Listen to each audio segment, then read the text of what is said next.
اعوذ باللہ من الشیطان الرجیم بسم اللہ الرحمن الرحیم حمدا کثیرا طیبا مبارکا فی رب اشرح لی صدری ویسر لی امری واحلل عقدۃ من لسانی یفقهوا قولی رب یسر ولا تعسر وتمم بالخیر وبک نستعین یا فتاح یا فتاح یا فتاح۔ اچھا، ہمارے ہاں الحمدللہ جامع مسجد القادر کی طرف سے ہمارے عصری طلبہ اسکول کالجز کے اور اگر دیگر مدارس کے بھی جو طلبہ تھے ماشاءاللہ، تو ان سب نے ہمارے جو سمر کیمپ کی کلاسز ہوئیں الحمدللہ تقریباً پورے ماہ تک، اس میں شرکت کی، اور اس شرکت کرنے سے الحمدللہ ان کی بہت ساری ایکٹیویٹیز، بہت سارے انہوں نے بہت سے نئے کام ماشاءاللہ کیے، جس میں الحمدللہ جو ہے سیکھنے سکھانے کا سلسلہ رہا، تعلیم و تعلم کا، اسی طرح کھیل کود کے بہت سارے سلسلے چلتے رہے۔ باقاعدہ ان بچوں نے ماشاءاللہ سوئمنگ کے بھی انداز سیکھے، سوئمنگ کرنا بھی سیکھا، اور اس کے علاوہ فارم ہاؤس پہ بھی ان کے چکر لگے، وہاں بھی انہوں نے بہت سے مختلف گیمز کھیلے، یہاں بھی ان کو ہم نے بہت سے بلاکس کے گیم اور ذہن کو تیز کرنے والے گیم بھی کھلائے۔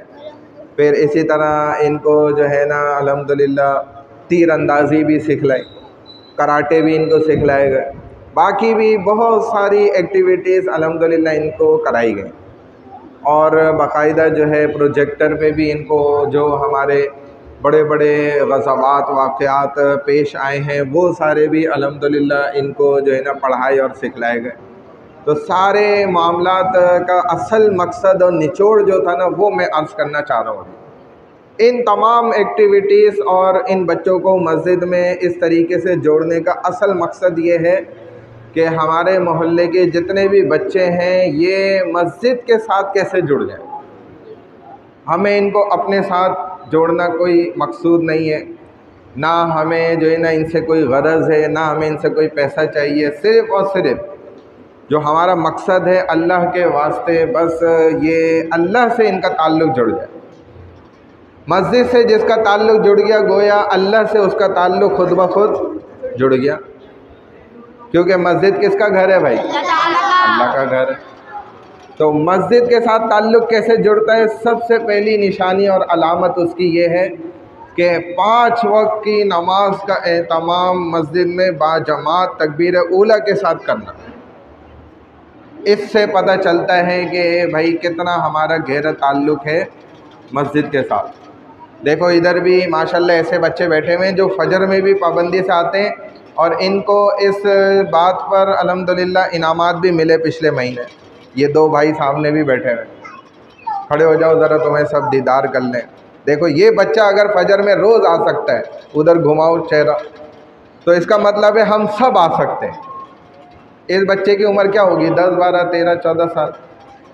یہ دونوں بھائی ماشاءاللہ پابندی سے تقریباً آتے ہیں جو مجھے پتہ چلتا ہے۔ تو ہم لوگ پھر کیوں نہیں فجر میں پابندی سے آ سکتے؟ بالکل آ سکتے ہیں۔ یہ کوئی عذر نہیں ہے کہ جی میرا گھر تھوڑا فاصلے پہ ہے، کتے بہت زیادہ ہیں راستے میں، اور اندھیرا بہت زیادہ ہوتا ہے، اسنیچر بھی اس وقت بہت پھر رہے ہوتے ہیں اور ایکٹیو ہوتے ہیں موبائل چھیننے والے، اور یہ سارے عذر ہم کل اللہ کو نہیں پیش کر سکتے۔ اسی لیے آپ صبح میں نکلتے ہیں، کوئی موبائل تھوڑی رکھتے ہیں، بس 200-400 روپے جیب میں رکھیں، وہ بھی دینے کے لیے، جب آ جائے کوئی تو دے دیں، بالکل نہ ہونا تو بھی وہ ناراض ہو جاتے ہیں بیچارے کہ بالکل کیوں نہیں رکھ کے کچھ نکلے۔ یا تو آپ سچ کہہ دیں بھائی میں تو قمیض بدل کے نکلا، تو معذرت کے ساتھ آپ کل مل لیے گا، کل میں آپ کو کچھ دے دوں گا، آج تو قمیض بدل کے نکلا تو خالی تھی قمیض میں، کچھ تھا ہی نہیں، بڑی معذرت۔ تو بہرحال نماز کے عذر میں یہ چیزیں نہیں آتی۔ ہاں اگر ادھر شیر بیٹھا ہوا ہے بیچ میں، یہ عذر میں آتا ہے، شیر، ببر شیر، وہ جو کھا جائے یا پکڑ لے کم از کم، تو ایسے ہی اگر حالات تو یہاں نہیں ہے الحمدللہ، تو وجہ کیا ہے؟ کوئی بھی نہیں ہے، عارض کوئی نہیں ہے، نماز کے درمیان کوئی رکاوٹ نہیں ہے۔ جب یہ بچے آ سکتے ہیں تو اس کا مطلب ہے، اچھا بعض لوگوں کے ذہن میں یہ ہوتا ہے کہ شاید پتہ نہیں جامع مسجد القادر میں فجر کی نماز آج کل ہو بھی رہی ہے کہ نہیں ہو رہی ہے، ہو سکتا ہے مؤذن صاحب بھی سو رہے ہوتے ہوں، کبھی کبھی ایسا ہو جاتا ہے خادم صاحب بھی نہ اٹھے ہوں، اذان بھی نہ ہوئی ہو، چونکہ مجھے تو آواز بھی نہیں آتی ہے، میں تو سو رہا ہوں، پتہ ہی کوئی نہیں چلتا. تو لیکن فجر کی نماز الحمدللہ روزانہ پابندی سے ہو رہی ہے، اللہ کا شکر. تو لیکن ہم نے اپنے دن کی ابتدا دیکھے پہلا عمل ہے نماز. اگر کوئی نماز نہیں پڑھ رہا فجر کی تو یہ اس کی نہ کوئی زندگی میں برکت ہے، نہ کوئی رحمت ہے، نہ اس کے کاروبار میں، نہ اولاد میں، نہ گھر میں، نہ معیشت میں، کسی چیز میں کوئی برکت نہیں ہے. اگرچہ وہ لاکھوں کما رہا ہو لیکن سب بے برکت ہے. تو اسی لیے بھائی نماز کے ذریعے ہمارا تعلق مسجد کے ساتھ جڑ جائے.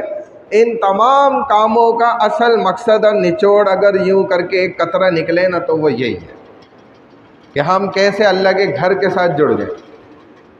نماز پہ ہمارے دیکھیں یہ بچپن سے ہی عادت لگتی ہے، جو بچپن سے آگے تک چلتی ہے. اگر ابھی عادت لگ گئی نماز کی بھرپور قسم کی تو بس سمجھ لیں کہ پھر تو کہیں نہیں جاتا انسان. اور نماز یہ وہی پریکٹس ہے، وہی عادت ہے جیسے ہم کھانا کھاتے ہیں روز. تو ان تمام کاموں کا ہمارا مقصد کیا ہے کہ بھئی یہ بچے مسجد کے ساتھ جڑ جائیں، اور جب مسجد کے ساتھ جڑ گیا سمجھ لیں اس کی دنیا آخرت بن گئی. اگر مسجد سے نہیں جڑ پایا تو پھر سمجھ لیں کہ دنیا بھی گئی آخرت بھی گئی. کیونکہ بھائی ہم مسلمانوں کے پاس جو اصل طاقت ہے نا، سپر پاور، وہ کیا ہے؟ مساجد ہے.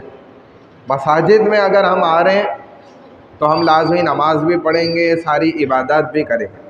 مسلمان کی اصل جو شان بان آن تان سب کچھ ہے نا، جو اصل طاقت ہے، سپر پاور جو ہے مسلمان، وہ اپنی مساجد کی وجہ سے ہے. یہ مساجد پہ جو اوپر یہ مینارے لگے ہوئے ہوتے ہیں، یہ کیا ہے؟ یہ میزائل ہیں، میزائل ہوتے ہیں. یہ ابتدا سے دیکھیں اسلام نے مسلمانوں کو یہی کانسیپٹ دی ہے. اور جو گنبد بنے ہوئے ہوتے ہیں یہ سب کیا ہے؟ یہ سب وہی ڈھانچہ ہے. تو مسجد کے ساتھ اگر ہمارا تعلق جڑ گیا تو سمجھ لیں کہ ہماری اولاد اور ہم بھی اس کے ذریعے سے کامیاب ہو گئے. کیونکہ اگر اولاد بے نمازی ہے اور آپ دنیا سے چلے گئے تو اس میں آپ کی بھی پکڑ ہوتی رہے گی قبر کے اندر کہ آپ اس کو نمازی بنا کے کیوں نہیں گئے. اور خدا نخواستہ یہ بچے اگر اس ماحول میں نہیں جڑیں گے نا تو باہر کا ماحول تو بڑا خطرناک ہے بھائی. باہر کے ماحول میں تو پھر جو اتنی غلط ایکٹیویٹیز ہیں نا اس کے اندر پھنس جائیں گے بچے، اور کچھ نہیں پتہ چلے گا. ابھی دیکھیے گا تھوڑا سا وقت تیزی سے گزر رہا ہے اتنے، اور یہ کل کو جوان ہو جائیں گے اور ہم مرنے کے قریب ہوں گے. اور یہ جوان ہو جائیں گے اور پھر اگر یہ نماز کے عادی نہیں تھے ابھی تو کل کو بھی نہیں پڑھیں گے. پھر یہ بھول جائیں گے. یہ جب 20 سال کے ہو جائیں گے، 25 سال کے ہو جائیں گے، 30 سال کے ہو جائیں گے تو جیسے شادی ہوتی ہے ویسے ہی نماز بھی شروع کر لیں گے. ایسا نہیں ہوگا. باقی سارے کام یہ اپنے ٹائم پہ کر لیں گے لیکن نماز پھر رہ جائے گی. تو نماز کا اصل جو وقت ہے وہ یہی عمر ہے. اسی عمر سے اگر یہ پختہ ہو گئے اور نماز پہ پکے ہو گئے تو بس پھر انشاءاللہ نماز کہیں نہیں جاتی. دنیا کے سارے بکھیڑے سارے کام کریں گے اور نماز بھی پڑھیں گے انشاءاللہ. پڑھیں گے نا بھائی سارے بچے نماز؟ کون کون پڑھے گا؟ ہاتھ کھڑے کریں. اس میں نمازی بچے بھی ہیں ماشاءاللہ. ہاں سب بچوں نے دیکھو ماشاءاللہ ہاتھ کھڑا کیا. اور کتنی نمازیں پڑھیں گے بھائی؟ 5 نمازیں پڑھیں گے. اور چھٹی وتر بھی تو ہے.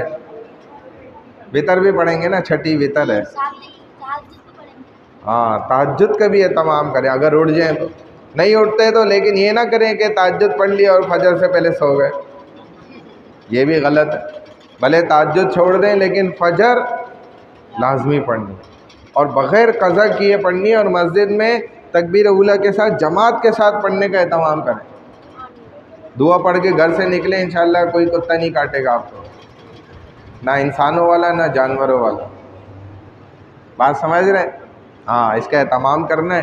تو یہ آج ہماری جو ہے نا سمر کیمپ والے اسٹوڈنٹس کی اور اسی طرح جو مصلی نمازی ہمارے طلبہ ہیں، دوست ہیں، بچے ہیں، ان کی بھی اختتامی تقریب ہے. اب اس میں ہم نے الحمدللہ 2-4 کام کرنے. ایک تو ہمارے جو سمر کیمپ کے اسٹوڈنٹس ہیں نا ان کو انشاءاللہ سب کو سرٹیفکیٹ دینے، اور دوسرا کام ہم نے یہ کرنا ہے کہ جو یہ ہمارے بیگس رکھے ہوئے یہ تو ہم نے کوشش کرنا ہے جتنے بھی بچے ہیں نا، خصوصاً سب سے پہلے ہمارے سمر کیمپ والے، پھر نمازی بچے، اس کے بعد جو بچ گئے تو پھر دوسرے بچے، تقریباً سب وہی نظر آ رہے ہیں، اکا دکا کوئی الگ ہیں بچے، تو یہ ہم نے سب کو دینے۔ پھر تیسرا کام ہم نے کیا کرنا ہے بھائی، ون ڈش کون کون لائے ہوئے؟ سارے لائے ہوئے ہیں ماشاءاللہ۔ ون ڈش نہیں نا، تو وہی ون ڈش ہے نا، پھر ون ڈش کا انشاءاللہ اوپر جو ہے نا انتظام کر لیتے ہیں، ٹھیک ہے۔ اور کیا کام ہے مولانا بکی آپ سمجھا دیں، اور بھی تو کچھ شیلڈ بھی دینی ہے نا۔ جو ہمارے 3 بچے ایسے ہیں، اول دوم سوم نہیں، بس اس طرح کے وہ چیمپئن بچے ہیں، انہوں نے ماشاءاللہ سے پورے سمر کیمپ میں بڑے سنجیدگی کے ساتھ سارا وقت گزارا اور بڑی ایفیشنسی دکھائی، تمام ایکٹیویٹیز میں انہوں نے 100% اسکور کیا، بہت اچھا انہوں نے ہر عمل کے اندر کام کیا بڑی محنت کے ساتھ۔ جو چیز ہم نے بڑے میپس بنانے کو دیے تھے، نقشے، جیسے غزوہ بدر کا، اسی طرح غزوہ خندق احد وغیرہ کا، وہ بھی انہوں نے باقاعدہ ہمیں بنا کے لا کر دکھایا۔ اس کے علاوہ ہم نے شجرہ نبی پاک صلی اللہ علیہ وسلم یاد کرنے کو دیا، ان بچوں نے وہ بھی یاد کر کے سنایا، تو ان کے جو الگ سے پوائنٹس بنے نا، تو اس کے اعتبار سے ہم نے باقاعدہ شیلڈز رکھی ہیں، وہ بھی ان کو دیں گے۔ اور ان میں جو 2 بچے ہیں بالکل جنہوں نے ٹاپ کیا ہے، تو ان کے لیے ہم نے انشاءاللہ لفافہ بھی رکھا ہوا ہے، وہ بھی ان کو دیں گے، ٹھیک ہے نا۔ تو یہ سارا بھی سلسلہ کریں گے۔ ہمارے جو اس سمر کیمپ میں اصل کردار جو ہے نا وہ ہمارے مولانا صاحب کا ہے، میں تو بیک ہینڈ پہ بس تھوڑا سا محنت کرتا رہا، تو مولانا حذیفہ صاحب جو ہے نا انہوں نے اصل محنت کی ہے، تو میں مولانا حذیفہ صاحب کو ہی دعوت دیتا ہوں ادھر کہ یہ آ جائیں اور بچوں کو تھوڑا سا جو ہے نا مختصراً ان سے بات کر لیں جو اس کا اصل مقصد تھا، کیونکہ میں نے تو مختصراً بات کہہ دی، تو آ جائیں مولانا، بات کر لیں، پھر انشاءاللہ آگے سلسلہ چلاتے ہیں۔